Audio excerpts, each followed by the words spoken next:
Okay, ladies and gentlemen, it's time for another episode of Reading the Constitution. Today's Wednesday, the 3rd of April, 2019, and we're up to, I think, our episode number 16. This is about Article 1, Section 10, and it's about prohibition of the states.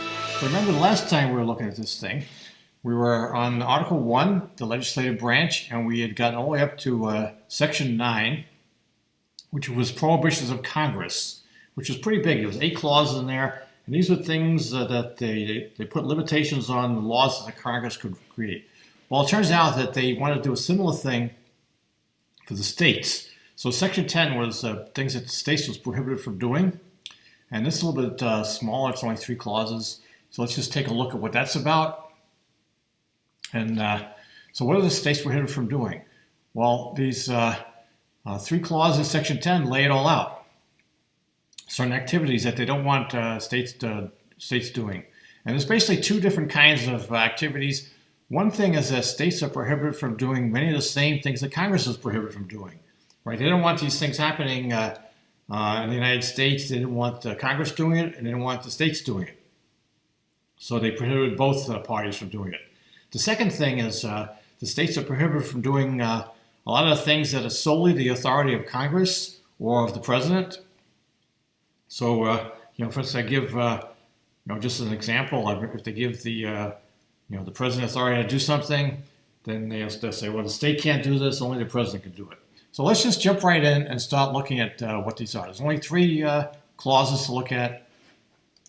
This is our 10 here. And take a look at Article 1, Section 10 clause. This is clause number 1. And they call this the contract clause. And you'll see why in a minute. That's why it's called it. But this clause actually has a whole bunch of different things that they prohibit the states from doing.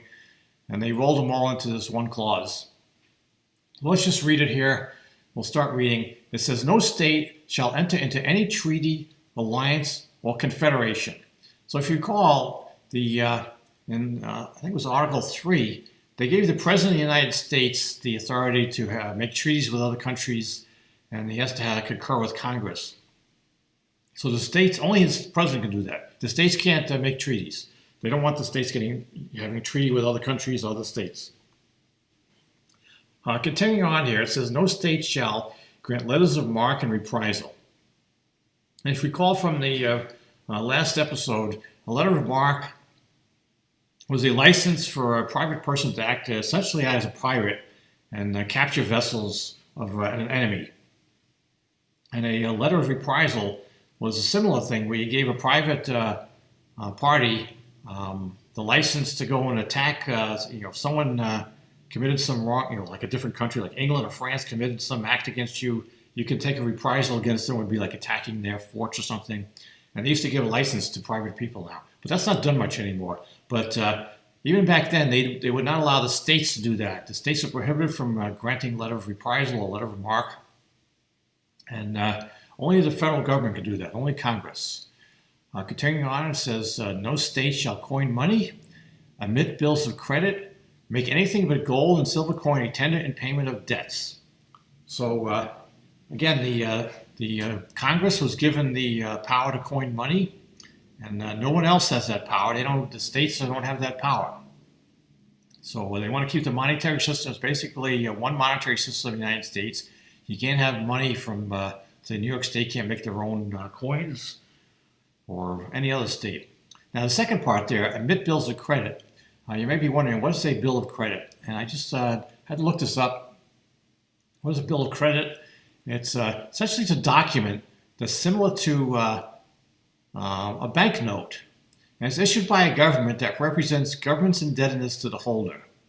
So if you think about it, it's basically a note means like a loan. It means you owe them something.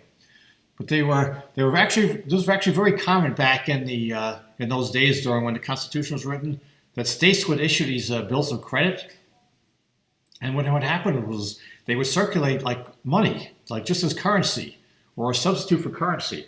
So people would get this bill of credit from, say, New York State or something, and they would actually, buy goods with it, and they would use it as money. Well, they don't want states doing that, so they're prohibited from issuing bills of credit. And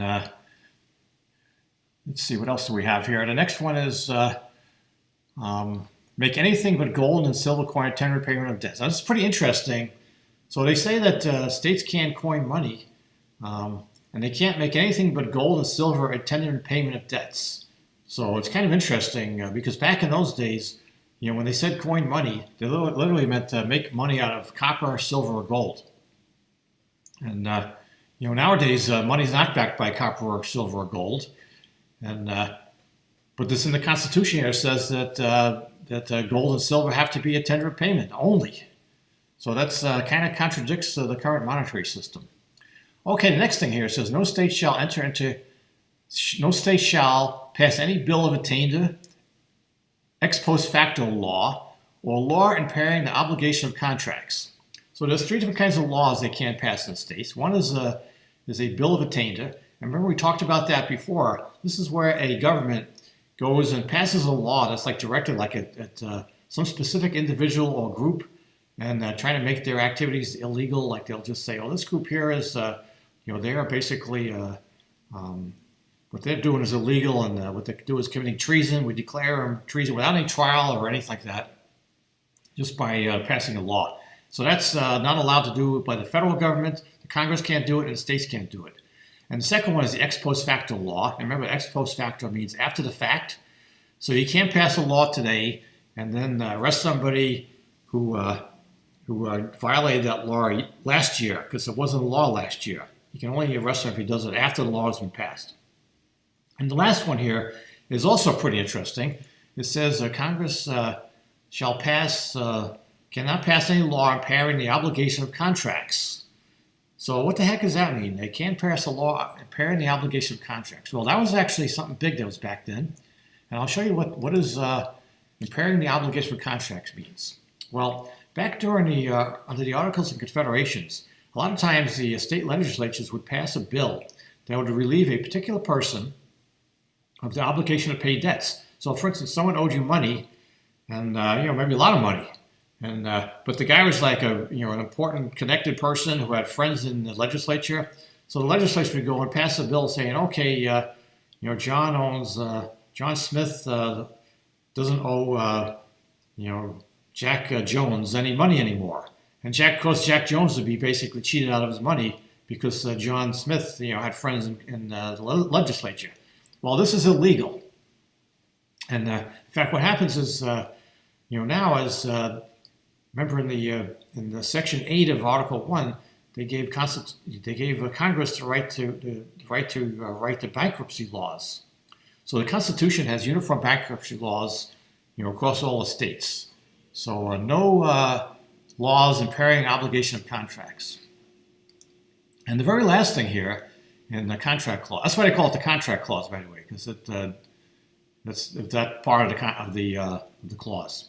So the last thing here is no state shall grant any title of nobility. So clearly the United States doesn't want to have anybody have like the Duke of Maryland or the Earl of New York or something. So they prohibit the Congress from granting titles of nobility, and they also have to prohibit the states from doing that. Okay, so let's go on to the next clause, which would be 10.2. So here's 10.2. I don't know if this has an official name or not, but it says, no state shall, without the consent of Congress, lay any imposts or duties on imports or exports, except what may be absolutely necessary for executing its inspection laws. So Congress, the states are prohibited from, laying imposts or duties on any imports or exports. No imports or exports taxes, by the states. However, there is an exception. They can actually, charge a fee to cover the cost of inspection. A lot of times, when goods come in, there'll be either customs or people like that who will have to inspect the cargo, make sure it's not some illegal cargo or something. And there's, people have salaries. There might be a customs building or something. So they can charge a fee to offset the cost of doing those inspections. And now if I continue on, it says, and the net produce of all duties and imposts laid by any state on imports or exports shall be for the use of the Treasury of the United States. But I think what this is saying that the net means like if they actually collect more fees than it costs them to do inspections, any extra money left over can't be used by the states. It has to be given to the U.S. Treasury. So in other words, they can't use the imports and exports fees as a revenue source for the state. And the last part here, it says no state shall. What's it go for? Okay, the last part just says, and all such laws shall be subject to the revision control of Congress. So any kind of duties on imports and exports that have to cover the cost of inspection, Congress basically has control over that. All right, so the very last clause here. Last clause says, no state shall, without the consent of Congress, lay any duty of tonnage, keep troops or ships of war in time of peace. So the first part, I think it's just more about, sounds like taxes, right? You can't have a duty of tonnage. And I'm pretty sure that means, if a ship comes in with so many tons into a harbor, you can't tax them based on the weight. And again, they don't want them import and export duties. The second part, no state shall keep troops or ships of war in times of peace. So essentially, they prohibit states from, sounds like having an army or a navy, unless it's wartime. And I know there is state militias, so I'm not sure exactly how that works, but they don't want basically the states having their own armies. And the next part says, no state shall enter into any agreement or compact with another state or with a foreign power.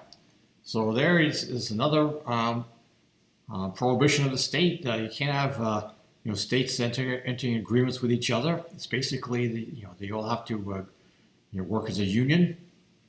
So you can't have like two states ganging up on another state, or even one state making an agreement with England or France or Spain.